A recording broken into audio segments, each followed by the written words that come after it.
আসসালামু আলাইকুম। গণজাগরণ কণ্ঠ টিভির পক্ষ থেকে সবাইকে স্বাগতম। আপনাদের সাথে আছি আমি মোহাম্মদ শুভ।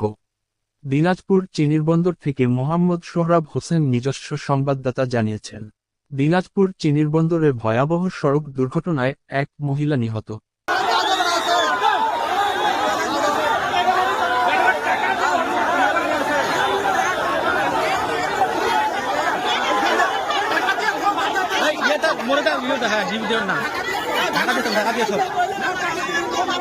ঢাকা দিয়ে রাখেন।